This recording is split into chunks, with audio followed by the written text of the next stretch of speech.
एक बार की बात है। एक राजा हुआ करता था। एक दिन उस राजा के दरबार में एक विदेशी व्यक्ति आया और उस विदेशी व्यक्ति ने राजा को उपहार में एक कीमती पत्थर दिया।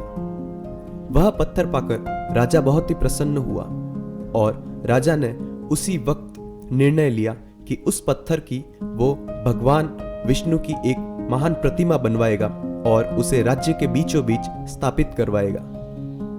राजा ने अपने महामंत्री को आदेश दिया कि राज्य के सबसे प्रसिद्ध और सबसे श्रेष्ठ शिल्पकार से यह प्रतिमा बनवाई जाए। राजा का आदेश मानते हुए महामंत्री राज्य के सबसे प्रसिद्ध और सबसे श्रेष्ठ शिल्पकार के पास जा पहुंचे और वह पत्थर देते हुए महामंत्री ने कहा कि इस पत्थर से भगवान विष्णु की एक प्रतिमा बनवानी है, जिसके लिए आपको 50 स्वर्ण मुद्राएं मिलेगी।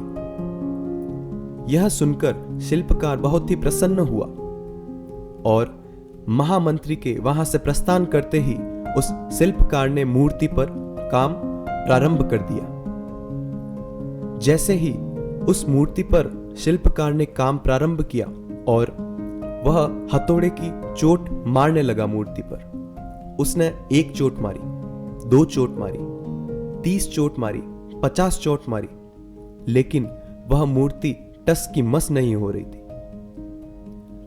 आखिरकार शिल्पकार अपनी आखिरी चोट मारने पे आया और आखिरी चोट मारने के लिए उसने अपना हथौड़ा ऊपर किया और फिर उसने हथौड़ा वापस नीचे करते हुए अपने मन ही मन सोचा, क्या मतलब चोट मारने का, यह पत्थर तो टस का मस नहीं हो रहा।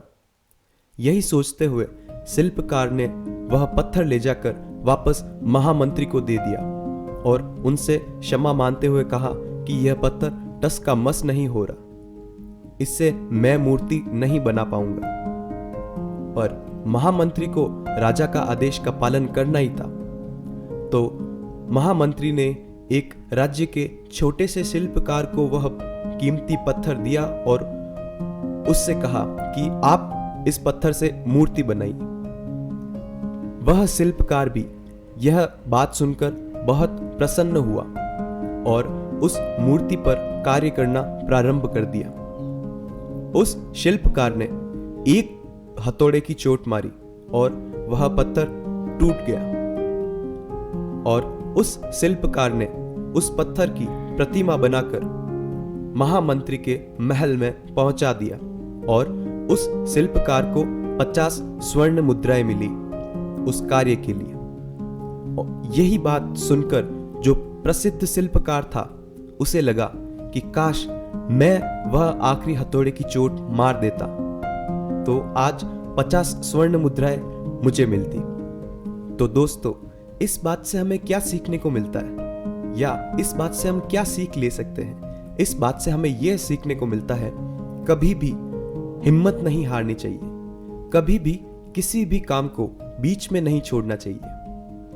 क्या पता आप आखिरी बार उस काम पर फोकस करें, उस काम पर ध्यान दें और वह काम हो जाए।